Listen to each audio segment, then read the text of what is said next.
Assalamualaikum warahmatullahi wabarakatuh. Berjumpa lagi bersama saya di video kali ini. Di sini saya akan memperkenalkan diri.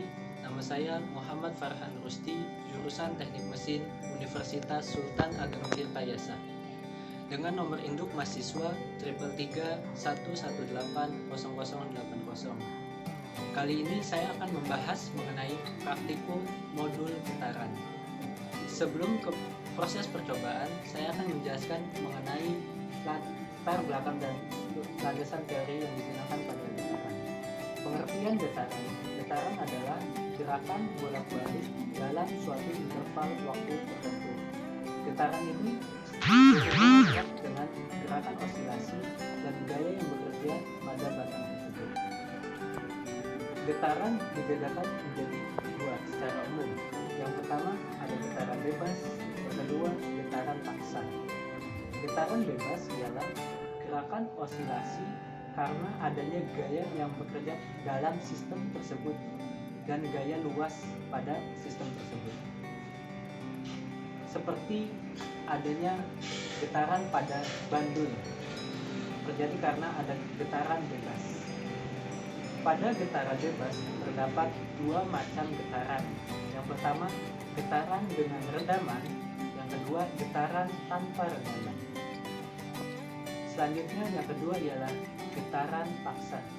Getaran paksa ini terjadi adanya gaya dari luar, rangsangan dari luar yang menyebabkan sistem tersebut berosilasi, akan memaksa terjadinya getaran pada sistem tersebut.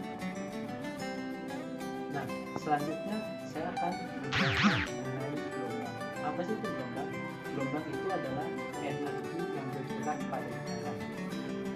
Di dalam gelombang terdapat dua macam gelombang. Yang pertama bisa dibedakan dari mediumnya, yang kedua bisa dari cara rambatnya. Untuk gelombang pada mediumnya terdapat dua. Yang pertama gelombang mekanik. Nah, yang kedua gelombang elektromagnetik. Gelombang mekanik itu membutuhkan medium dalam kerambatannya. Dan untuk gelombang elektromagnetik tidak membutuhkan gelombang pada kerambatan. Yang kedua ialah cara rambatnya.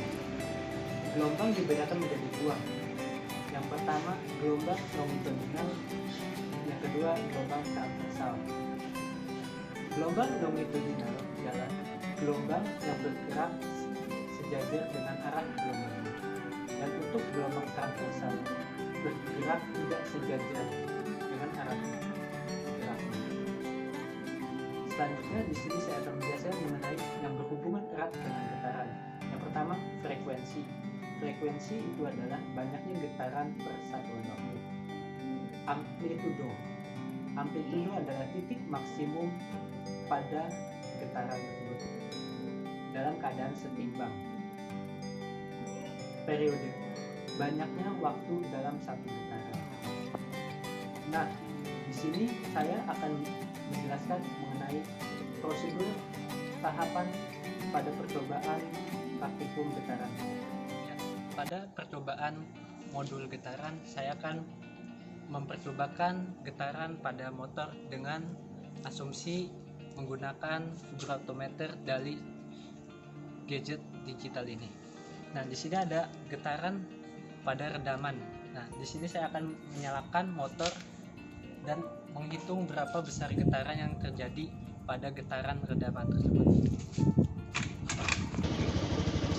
Ya, di sini pada posisi motor bergerak akan menghasilkan getaran yang terjadi.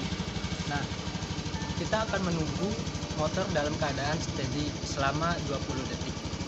Nah, di sini saya menggunakan vibratometer dalam proses penggunaan pengukuran getaran. Pada data tersebut dihasilkan getaran yang terjadi pada titik maksimum sebesar 7,5. Untuk getaran rata-rata yang terjadi pada posisi tidak digas sebesar 6,9. Nah, saat digas akan mengubah posisi getaran. Nah, Getaran yang terjadi pada saat motor digas mengalami kenaikan jumlah getaran pada posisi maksimum sebesar 8,4 dan rata-rata yang terjadi pada getaran sebesar 6,9. Ya, itu saja yang dapat saya sampaikan mengenai praktikum modul getaran ini. Apabila ada kata-kata yang salah dan perbuatan yang saya salah, mohon dimaafkan. Akhirul kalam, wabillahi taufiq wal hidayah. Wassalamualaikum warahmatullahi wabarakatuh.